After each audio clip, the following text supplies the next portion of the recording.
I saw an interesting stat a little while ago. Pro Football Focus put this up, and again, it interests me because I bring this up simply because this guy catches a lot of grief from Utah fans.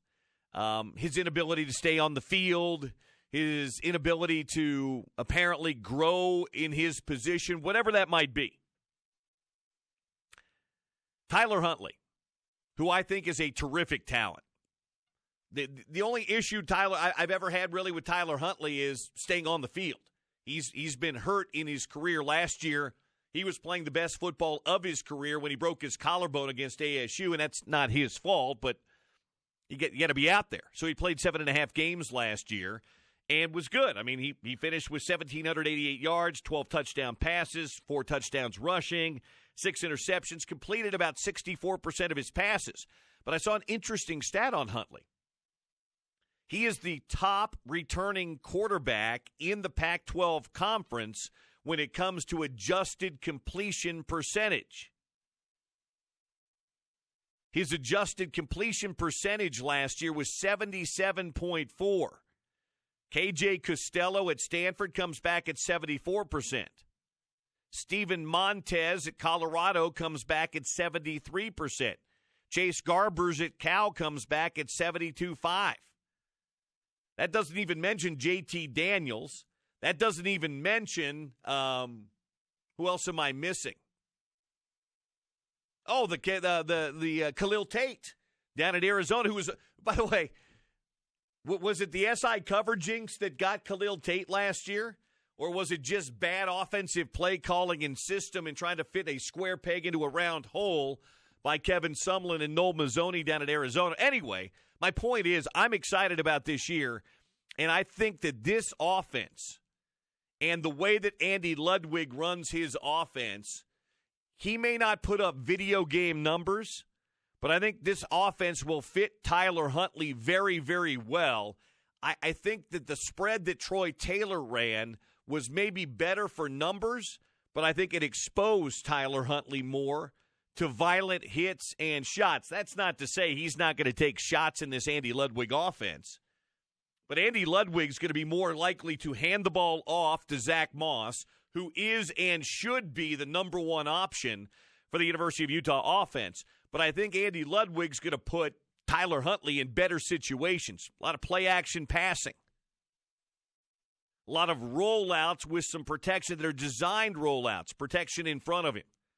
I think Tyler's going to thrive. I think you're going to see those numbers rise this year. I think Tyler Huntley's a guy that you could see complete almost 70% of his passes. Wouldn't surprise me if he threw for 3,400 yards, 23, 24 touchdowns. Yeah, he'll throw some picks. Everybody does. And he'll rush for some touchdowns this year. I think Tyler Huntley is going to be well over 3,000 yards passing and account for more than 30 touchdowns this year between his arm and his legs. So I'm really excited to see how he fits in this offense. I think Andy's offense is better tailored for the type of personnel the University of Utah has and always has had. I've joked about this before, but there's a lot of truth in this. The best offenses of the Kyle Whittingham era, the top 2 offenses of the Kyle Whittingham era, were 2 of the 4 offenses that Andy Ludwig coordinated. Year number 1 in 2005 and year number 4 in 2008. When they had a healthy Brian. Amazing what happens, isn't it? When you have a healthy number 1 quarterback. Andy had good offenses, but when he had Brian Johnson healthy, those were the best offenses he ever had. If he has Tyler Huntley healthy, I think it could be every bit as good as some of those offenses that Brian Johnson had, because I think Tyler Huntley's surrounding cast is better from a skill standpoint than what Brian Johnson had overall. This Utah team is better equipped to deal with injuries with depth than they ever were in 2005 and 2008. So seeing that stat from Pro Football Focus College this morning kind of made me excited. I'm not going to lie to you, kind of got me excited about the fall coming up and in 114 days until the season begins, and we'll go from there. By the way, the state of Utah has got a chance to have three really big-time quarterbacks this year. Jordan Love, I think, should be really, really good. I don't know. He's going to have a new coordinator and a new head coach up there this year. It's going to be a little bit different than what he had with, what was that, Yost? That crazy surfer dude offensive coordinator, Jeff Spicoli's long-lost cousin, David Yost, who's now at Texas Tech with Matt Wells. But he's really talented and really good, Jordan Love.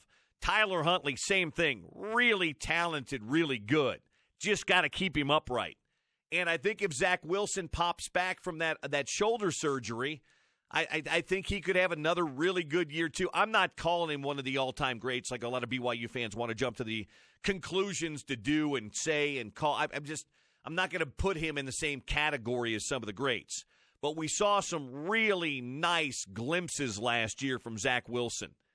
And I want to see him do it.